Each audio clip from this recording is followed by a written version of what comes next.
സവാള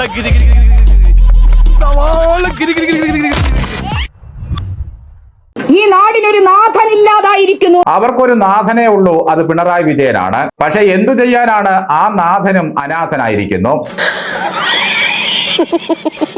ചിന്ത ചേച്ചി ആകെ അസ്വസ്ഥയാണ് കേട്ടോ. കഴിഞ്ഞ 10 വർഷക്കാലത്തെ അനുഭവമുള്ള കേരളീയ ജനത വേദനയോടുകൂടി കണ്ണീരൊഴുക്കുകയാണ്. ചിന്താ ജെറോമിന്റെ പ്രസംഗം ജനം കേട്ടു നിൽക്കും. അത്രയ്ക്ക് ചിന്തനീയവും മഹത്തരവുമാണല്ലോ അത്. ഈ നാടിനൊരു നാഥനില്ലാതായിരിക്കുന്നു എന്ന് ഈ നാട്ടിലെ ജനങ്ങൾ പറയുകയാണ്. കുറെ നേരം കൊണ്ട് നിന്ന് തൊണ്ട കീറുന്നുണ്ട്. കാര്യം പറയുന്നത് ചിന്താ പ്രാധാന്യമില്ലാത്ത എന്തെങ്കിലും ചളിയായിരിക്കുമെന്ന് നമുക്കറിയാം. എങ്കിലും ഒന്ന് കേട്ടേക്കാം. 10 പൈസ ചെലവില്ലാതെ മതിമറന്ന് ചിരിക്കാൻ കിട്ടുന്ന അവസരം നമ്മൾ എന്തിനാ പാഴാക്കുന്നത്? നോക്കൂ, കേരളത്തിലെ മുഖ്യമന്ത്രിയുടെയും ഗവൺമെന്റിന്റെയും എല്ലാം കഴിഞ്ഞകാല പ്രവർത്തനവും ഈ കാലഘട്ടത്തിലെ പ്രവർത്തനവും പരിശോധിച്ചു നോക്കണം. ശോധനയുടെ കാര്യം ഞങ്ങൾ പരിഗണിക്കാൻ ചേച്ചി, അത് അത്യാവശ്യമായിട്ടുള്ള കാര്യമാണല്ലോ. പിന്നെ നേരത്തെ ഗവൺമെന്റും മുഖ്യമന്ത്രിയും എങ്ങനെയായിരുന്നു എന്ന് പരിശോധിക്കുന്ന കാര്യം അതൊരു അനാവശ്യമല്ലേ ചേച്ചി? അങ്ങനെ പറ. എന്തായാലും കഴിഞ്ഞ 5 വർഷം ചിന്താ ജെറോമിന്റെയൊക്കെ ജീവിതം ആനന്ദ തുന്തിലമായിരുന്നു, മഞ്ചീര ജിഞ്ചിതമായിരുന്നു. പിണറായി നാഥന്റെ ആ അപദാനങ്ങളൊക്കെ പാടി ഭരണം ആസ്വദിച്ചാൽ മാത്രം മതിയായിരുന്നു. ഞങ്ങളുടെയൊക്കെ മനസ്സിൽ പച്ച കുത്തിയതുപോലെ കഴിഞ്ഞ സർക്കാരിന്റെ പ്രവർത്തനങ്ങളൊക്കെ അങ്ങനെ കിടക്കുകയാണ്. അതിന് പ്രത്യേകിച്ച് എടുത്തു പരിശോധിക്കേണ്ട യാതൊരു ആവശ്യവുമില്ല. അല്ലെങ്കിൽ തന്നെ ഇപ്പൊ പരിശോധിച്ചിട്ട് എന്ത് പ്രയോജനം? പിന്നെ ഈ കാലഘട്ടത്തിലെ സർക്കാരിന്റെ പ്രവർത്തനങ്ങൾ അത് ഞങ്ങൾ കൺമുന്നിൽ കണ്ടുകൊണ്ടിരിക്കുകയാണ്. അതിനും ഒരു പ്രത്യേക പരിശോധനയുടെ ആവശ്യമുണ്ടെന്ന് തോന്നുന്നില്ല. വേറെ എന്തെങ്കിലും ചെയ്യണമെങ്കിൽ ചേച്ചി പറ, ഞങ്ങൾ ചെയ്യാൻ ശ്രമിക്കാം. പരിശോധനയൊന്നും ഇപ്പൊ നടക്കത്തില്ല ചേച്ചി. ഇനി ഞാൻ ഒരു സത്യം പറയട്ടെ. അപ്പൊ താൻ ഇത്രയും കാലം പറഞ്ഞതൊക്കെ നുണയായിരുന്നോ? അതല്ല. പോലീസ് വാടകയ്ക്ക് എടുത്തിട്ടിരിക്കുന്ന ഹെലികോപ്റ്റർ. ആര് വാടകയ്ക്ക് എടുത്തിട്ടിരിക്കുന്ന ഹെലികോപ്റ്റർ? കഴിഞ്ഞ പോലീസ് മന്ത്രി ആരായിരുന്നു? പോലീസ് ആയിരുന്നല്ലോ ഹെലികോപ്റ്ററിൽ നാട് മുഴുവൻ പറന്നത്. നൈസായിട്ടങ്ങ് പറഞ്ഞു പോവുക. അതെന്റെ അടുത്ത് വേണ്ട കേട്ടോ, എന്റെ അടുത്ത് വേണ്ട. പിണറായി വിജയൻ സർക്കാരിന്റെ കാലത്ത് പറന്നുയർന്നത്, പറന്നു താഴ്ന്നത്. ആ ദുഷിച്ച കാഴ്ചകളൊന്നും ഓർമ്മിപ്പിക്കാതെ ചേച്ചി. പറന്നു പൊങ്ങിയതും പറന്നു താണതും അവയവങ്ങളുമായിട്ടായിരുന്നു. അത് ശരി, അത് പുതിയ അറിവാണല്ലോ. അത് പൊങ്ങുന്നതും താഴുന്നതും അവയവങ്ങളുമായിട്ടായിരുന്നല്ലേ? ഒരു മനുഷ്യൻ അതിനകത്ത് കയറി ഇരിക്കുമ്പോ സ്വാഭാവികമായിട്ടും ആ മനുഷ്യന്റെ അവയവങ്ങളുമായിട്ടായിരിക്കുമല്ലോ ഹെലികോപ്റ്റർ പറക്കുന്നതും പൊങ്ങുന്നതും താഴുന്നതും ഒക്കെ. ആ മണ്ടത്തരം ഇവിടെ എടുത്തു പറയേണ്ട കാര്യം എന്താ? അതല്ല ഉദ്ദേശം. ഹൃദയവും മറ്റവയവങ്ങളുമായി അവയവദാനത്തിന് വേണ്ടി അവശ്യഘട്ടങ്ങളിൽ ആ ഹെലികോപ്റ്റർ ഉപയോഗിച്ചു. കേരളം കണ്ടു. ഓ അങ്ങനെ. എന്തൊരു ത്യാഗം, എന്തൊരു ത്യാഗം. വേറെ വല്ല സർക്കാരും ആയിരുന്നെങ്കിൽ ഹെലികോപ്റ്റർ തരൂല്ല എന്ന് പറഞ്ഞ് പിടിച്ചു വെച്ചേനെ കേട്ടോ. പിണറായി വിജയൻ സർക്കാർ ആയതുകൊണ്ട് മാത്രം അവയവദാനത്തിനായിട്ട് അടിയന്തര ആവശ്യത്തിനായിട്ട് ഹെലികോപ്റ്റർ ഉപയോഗിക്കാൻ അനുവാദം കൊടുത്തു. ദിവസവും 24 മണിക്കൂറും, എല്ലാ ദിവസവും 24 മണിക്കൂറും അവയവദാനത്തിന് വേണ്ടി പറക്കലായിരുന്നു കഴിഞ്ഞ സർക്കാരിന്റെ കാലത്ത് ആ ഹെലികോപ്റ്ററിന്റെ ജോലി. കേട്ടല്ലോ എല്ലാവരും. പാർട്ടി സമ്മേളനങ്ങൾക്ക് വേണ്ടിയും മറ്റു വ്യക്തിപരമായിട്ടുള്ള ആവശ്യങ്ങൾക്ക് വേണ്ടിയും പിണറായി വിജയൻ ഹെലികോപ്റ്റർ ഉപയോഗിച്ചിട്ടേയില്ല. ഒള്ളി അവയവദാനം, ഒള്ളി എമർജൻസി. അതും പിണറായി വിജയൻ എന്തോ പ്രത്യേക ഔദാര്യം കൊടുത്തതുപോലെ കേട്ടോ ചിന്ത ചേച്ചി പറഞ്ഞു വെക്കുന്നത്. നാട്ടുകാരുടെ 80 ലക്ഷം രൂപ മാസാമാസം ഹെലികോപ്റ്റർ വാടകയായിട്ട് പോയിക്കൊണ്ടിരിക്കുക. പിണറായി വിജയന്റെയോ മുൻ സർക്കാരിലുള്ള ഏതെങ്കിലും ഒരു മന്ത്രിയുടെ വീട്ടിൽ നിന്ന് കൊണ്ടുവന്ന പണത്തിലല്ല ഹെലികോപ്റ്റർ പറന്നത്. അവയവദാനത്തിന്റെ അത്യാവശ്യത്തിനായിട്ട് ഹെലികോപ്റ്റർ വിട്ടുകൊടുക്കുമായിരുന്നു പോലും. മണ്ണടിഞ്ഞാലും ആറ്റിറ്റ്യൂഡ് വിട്ടൊരു കളിയില്ല അല്ലേ ചേച്ചി? കഷ്ടം. ചിന്തയെ സംബന്ധിച്ചിടത്തോളം, കമ്മികളെ സംബന്ധിച്ചിടത്തോളം തീർത്തും അനാഥമായ കാലമാകുന്നു ഇത്. ചുരുക്കി പറഞ്ഞാൽ സകല ഗുണ്ടകൾക്കും ക്രിമിനലുകൾക്കും കമ്മി നേതാക്കൾക്കും ജീവിതം വഴിമുട്ടിയ അവസ്ഥയാണ്. മാധ്യമങ്ങൾ ലൈവായി റിപ്പോർട്ട് ചെയ്തു. ഹെലികോപ്റ്റർ അവയവങ്ങളുമായി പറന്നുയരുന്നു, പുതുജീവൻ നൽകുന്നു മനുഷ്യർക്ക്. മതി മതി, ആ കഥാപ്രസംഗം മതിയാക്ക്. നിങ്ങൾക്ക് രാഷ്ട്രീയമായിട്ട് ഉപയോഗിക്കാനുള്ള സംഗതി അല്ല അത്. ഒരുപാട് വേദനയും വൈകാരികതയും ഒക്കെ പിന്നിലുള്ള ഒരു വലിയ സംഗതിയാ. അവയവങ്ങളും കൊണ്ട് ഹെലികോപ്റ്റർ പറന്നു നടന്നു കേരളത്തിലാകെ. ഇപ്പൊ ആ ഹെലികോപ്റ്ററിൽ ആപ്പിളും മുന്തിരിയും ഓറഞ്ചും ബ്രെഡും ബിസ്ക്കറ്റുമായി സ്വന്തം അമ്മായിയച്ഛന് കൊണ്ടുപോകുന്ന സ്ഥിതിയാണ്. ആപ്പിള്, ഓറഞ്ച്, മുന്തിരി, ബ്രെഡ്, ബിസ്ക്കറ്റ് ചിന്ത ചേച്ചിയാ കേട്ടോ എല്ലാം കൃത്യമായിട്ട് പൊതിഞ്ഞ് ഭദ്രമാക്കി വി ഡി സതീശന്റെ കയ്യിൽ കൊടുത്തു വിട്ടത്. അതുകൊണ്ട് ആ പൊതിയിൽ എന്തൊക്കെയായിരുന്നു ഉള്ളതെന്ന് വി ഡി സതീശനും അമ്മായിയച്ഛനും കഴിഞ്ഞാൽ പിന്നെ അറിയാവുന്നത് ചിന്ത ചേച്ചിക്കാ. ഇത്രയും ദിവസം കഴിഞ്ഞിട്ട് ഈ ഹെലികോപ്റ്റർ മാത്രമേ കിട്ടിയുള്ളൂ ചേച്ചി. വി ഡി സതീശനെ വിമർശിക്കാൻ വേറെ ഒന്നും ഇതുവരെ കിട്ടിയില്ലേ? വല്ലാത്ത വിഷയദാരിദ്ര്യം അല്ലേ?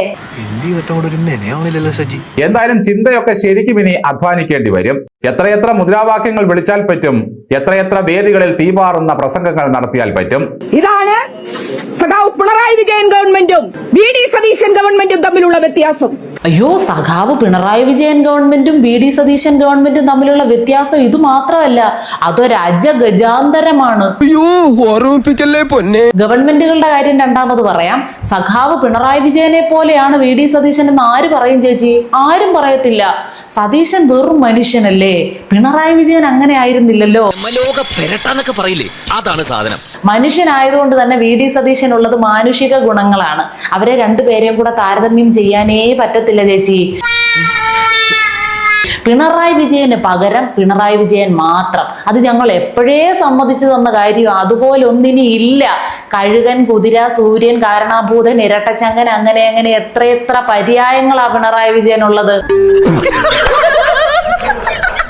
മനുഷ്യന്റെ ഗുണങ്ങളോടുകൂടി മനുഷ്യനായിട്ട് ഭൂമിയിൽ ജീവിക്കുന്ന സതീശന് എങ്ങനെ അങ്ങേരുമായിട്ട് താരതമ്യം ചെയ്യാൻ പറ്റും?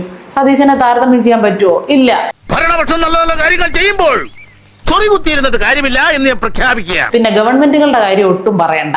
ശിവൻകുട്ടി അണ്ണനെയും ബിന്ദു ചേച്ചിയെയും രാജേഷ് അണ്ണനെയും രാജു അണ്ണനെയും ഗണേശ് അണ്ണനെയും ഒക്കെ പോലെയുള്ള പ്രതിഭാശാലികളൊക്കെ അല്ലായിരുന്നോ പിണറായി വിജയൻ മന്ത്രിസഭയിൽ ഉണ്ടായിരുന്നത്? അവരോടൊന്നും പൊരുതാനുള്ള ശേഷി നമ്മുടെ ഇപ്പോഴത്തെ മന്ത്രിമാർക്കില്ല. അതിലിപ്പോ ആർക്കാ സംശയം? ഈ ചിന്തയും ശിവപ്രസാദും റഹീമും ഒക്കെ കൂടി വേണമല്ലോ ഈ പാർട്ടി 5 ആണ്ട് കഴിയുമ്പോൾ വീണ്ടും തിരിച്ചു കൊണ്ടുവരാനെന്ന് ആലോചിക്കുമ്പോഴാണ് ഈ വളിപ്പ് പ്രസ്ഥാനത്തിന്റെ അവസ്ഥയോർത്ത് തലയിൽ കൈവച്ചു പോകുന്നത്. ഒരു ചെറുപ്പക്കാരനെ കാണാതായിരിക്കുന്നു, ഒരു തൊഴിലാളിയെ കാണാതായിരിക്കുന്നു. അപ്പൊ തൊഴിലാളി എന്ന വാക്കൊന്നും ചേച്ചി മറന്നിട്ടില്ല അല്ലേ? തൊഴിലാളി വർഗ പ്രസ്ഥാനത്തിന് വേണ്ടി ചോരയും വിയർപ്പും കണ്ടിന്യൂസ് ആയിട്ട് ചിന്തിക്കൊണ്ടിരിക്കുന്ന ചിന്ത ചേച്ചി, കുറെ പെണ്ണുങ്ങൾ സെക്രട്ടേറിയറ്റിന്റെ വാതിൽക്കൽ കഴിഞ്ഞ സർക്കാരിന്റെ കാലത്ത് തലയും മുട്ടയടിച്ച് വെയിലിലും മഴയിലും കണ്ണുനീരുമായിട്ട് കുറെ നാള് കഴിഞ്ഞത് കണ്ടായിരുന്നോ? അവരും തൊഴിലാളികളായിരുന്നു എന്നാ ഞാൻ പറഞ്ഞു വന്നത്. ഞാനൊരു സത്യം പറഞ്ഞ് വിശ്വസിക്കൂ? എനിക്കത് ഓർമ്മയില്ല. ചില സമയങ്ങളിൽ ചില പ്രത്യേക ആളുകൾ മാത്രമേ തൊഴിലാളികളായി നിങ്ങളുടെ കണ്ണിൽ കാണപ്പെടുകയുള്ളൂ അല്ലേ ചേച്ചി? അതൊരു അസുഖമാണ്, പ്രത്യേകതരം അസുഖം. ആ അസുഖത്തിനുള്ള ട്രീറ്റ്മെന്റ് ജനങ്ങൾ തന്നതാണ് വീട്ടിലിരുത്തൽ. നല്ല ഫലപ്രദമായ ട്രീറ്റ്മെന്റ് ആയിരുന്നല്ലോ ജനങ്ങൾ തന്നത്. എന്നിട്ട് ഇടയ്ക്കിടയ്ക്ക് ഇങ്ങനെ ഇറങ്ങി വരുന്നതിന്റെ കാരണം ഞങ്ങൾക്ക് മനസ്സിലാകുന്നില്ല. നിനക്കൊക്കെ 2 പോത്തിനെ മേടിച്ചിട്ട് പാടത്ത് പൂട്ടാൻ പൊക്കൂട മലമങ്കി. ഉള്ളിലൽപ്പം നേരുന്നറിയുമുള്ള കമ്മ്യൂണിസ്റ്റുകാർ പോലും ഈ ചിന്തയൊക്കെ പുച്ഛിക്കുകയാണ്. ഈ പാവം ഇതുവരെ അതൊന്നും മനസ്സിലാക്കിയിട്ടില്ല. താൻ ഇപ്പോഴും മഹത്തായ ഒരു പ്രസ്ഥാനത്തിന്റെ നടത്തിപ്പുകാരിയാണെന്ന ഭാവമാണ് ചിന്താ ജെറോമിന്. ആ മത്സ്യത്തൊഴിലാളിയുടെ അമ്മയാണ് ഇന്നലെ അവിടെ വന്നിരുന്നു പൊട്ടിക്കരഞ്ഞത്. ആ അമ്മയുടെ കണ്ണുനീരിന് വിലയുണ്ട്. അമ്മമാരുടെ കണ്ണുനീരിന് വില നേടിക്കൊടുക്കാൻ പ്രതിഷേധിക്കാനും സമരം ചെയ്യാനും ഏറ്റവും യോഗ്യതയുള്ള സംഘടന ഡിഫി തന്നെയാണ് ചേച്ചി. അച്ഛനില്ലാത്ത നേരത്ത് അമ്മയ്ക്കുണ്ടായ പട്ടികളെ എന്ന് ഉറക്കെ വിളിച്ചു പറഞ്ഞതിലൂടെ സകല അമ്മമാരുടെയും മാന്യതയെ നിങ്ങൾ അംഗീകരിച്ചതല്ലേ? അപ്പൊ പിന്നെ അമ്മമാർക്ക് വേണ്ടി പ്രതിഷേധിക്കാൻ നിങ്ങളല്ലാതെ മറ്റാര്? ഞങ്ങളുടെ സമരത്തെ തടയാൻ വി ഡി സതീശന്റെ, രമേശ് ചെന്നിത്തലയുടെ പോലീസ് നിന്നത് അങ്ങ് ദൂരെയാണ്. നിങ്ങളെ പേടിച്ചിട്ട് അല്ലാതെന്ത്? സതീശന്റെയും രമേശ് ചെന്നിത്തലയുടെയും പോലീസ് ദൂരെ മാറി നിന്നാണ് പ്രതിഷേധം നിരീക്ഷിച്ചത് എന്നതാണോ ചേച്ചിയുടെ ഇപ്പോഴത്തെ പരാതി? പിണറായി വിജയന്റെയും പോലീസ് അടുത്ത് ചെന്ന് നിന്ന് പ്രതിഷേധക്കാരോട് രക്ഷാപ്രവർത്തനം നടത്തിയതുപോലെ നിങ്ങളോടും അത് ചെയ്യാത്തതിലുള്ള പരിഭവമാണോ ചേച്ചി പറഞ്ഞു വരുന്നത്? തീവ്രവാദികൾ വരുന്ന നിലയിലാണ്. കയ്യിൽ നിരായുധരായി വന്ന ഞങ്ങൾ ഡിവൈഎഫ്ഐ പ്രവർത്തകരെ തടയാൻ വി ഡി സതീശന്റെയും ചെന്നിത്തലയുടെയും പോലീസ് നിന്നത്. കയ്യിൽ നിരായുധരായി വന്ന നിങ്ങളെ കൈകാര്യം ചെയ്യാൻ അല്ലേ? പാവങ്ങള്. കയ്യിൽ നിരായുധരായി വരാതെ അവിടെ ഇവിടെയൊക്കെ ബ്ലേഡും തിരികെ വരാൻ വയ്യായിരുന്നോ ചേച്ചി? ആ ടെക്നിക്ക് അറിയത്തില്ലെങ്കിൽ SFI പിള്ളേരോട് ചോദിച്ചാൽ മതിയായിരുന്നല്ലോ. അല്ലെങ്കിൽ തന്നെ നിങ്ങൾക്ക് എന്തിനാ പ്രത്യേകിച്ച് ആയുധങ്ങള്? ഷഡ്ഷോയെ പോലെയുള്ള വീരന്മാര് കൂടെ ഉണ്ടെങ്കിൽ കയ്യിലിരിക്കുന്ന ആയുധങ്ങൾ പ്രദർശിപ്പിച്ചെങ്കിലും പോലീസുകാരെ ഓടിച്ചോളുമല്ലോ. പിന്നെ നിങ്ങളെ കണ്ടത് തീവ്രവാദികളെ കാണും പോലെയാണ് എന്ന് പറഞ്ഞല്ലോ. അപ്പൊ ഒരു സ്വയം തിരിച്ചറിവ് നിങ്ങൾക്ക് തന്നെ ഉണ്ട് അല്ലേ?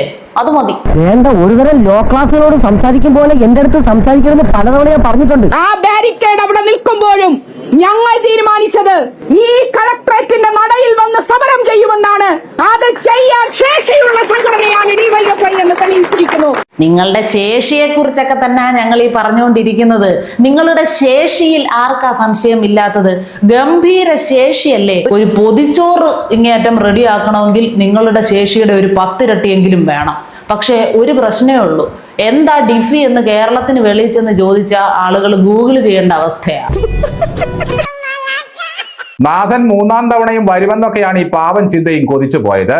എന്തായാലും അന്തങ്ങൾക്കും കമ്മികൾക്കും ചിന്തയ്ക്കും നാഥനില്ലാത്തതിന്റെ ഒഴിവ് ഫീൽ ചെയ്യുന്നുണ്ട്. എന്നാൽ കേരളത്തിലെ മറ്റു ജനങ്ങളൊക്കെ വലിയ സന്തോഷത്തിലും സന്തുഷ്ടിയിലുമാണ്. പിന്നല്ലാതെ ചിന്തയുടെ തീവാറുന്ന പ്രസംഗങ്ങൾക്കായി കേരളം ഇതാ കുളിർന്നു വിറച്ച് കാത്തിരിക്കുകയാണ്. ഇനിയും അതിശക്തമായ പോരാട്ടത്തിന് ഞങ്ങൾ നേതൃത്വം നൽകുമെന്ന് മാത്രം സൂചിപ്പിച്ചുകൊണ്ട്, പോരാടുമ്പോ സൂക്ഷിച്ചും കണ്ടുമൊക്കെ പോരാടണേ ചേച്ചി. ദേഹത്ത് മണ്ണ് പറ്റാതെയും വിയർക്കാതെയും ഒക്കെ നോക്കണേ. തല്ലുകൊള്ളാൻ പാവപ്പെട്ടവന്റെ മക്കളെയൊക്കെ പ്രത്യേകം ഏർപ്പാടാക്കിയിട്ട് വേണം പോരാട്ടത്തിന് നേതൃത്വം കൊടുക്കാൻ. നല്ല പള തിളങ്ങുന്ന ഡ്രസ്സുകളും മറ്റുമാണ് ഇട്ടേക്കുന്നത്. അതിൽ അഴുക്ക് പറ്റിയാൽ കാണാൻ ഒരു ഭംഗി ഉണ്ടാവത്തില്ല. മുഴുവൻ പേരെയും, മുഴുവൻ സമര സഖാക്കളെയും ഏറെ ആവേശത്തോടുകൂടി അഭിവാദ്യം ചെയ്തുകൊണ്ട് നിർത്തുന്നു. അഭിവാദനങ്ങൾ. പ്രവൃത്തിയിലും മുദ്രാവാക്യങ്ങളിലും മാത്രം ആവേശം കാണിച്ച് ഇങ്ങനെ ജീവിച്ചു പോകാനും ഒരു കഴിവ് വേണം. എന്നും ഓരോ പുതിയ ഫാഷനിലുള്ള വസ്ത്രങ്ങൾ, അതിന് ചേരുന്ന ആഭരണങ്ങൾ, ആഡംബരം, ഇതൊക്കെ ഉണ്ട്. പറയുന്നത് പാവപ്പെട്ടവന് വേണ്ടി സംസാരിക്കുന്ന പാർട്ടി. ഇവരുടെയൊക്കെ വരുമാന മാർഗം എന്താണോ എന്ത്.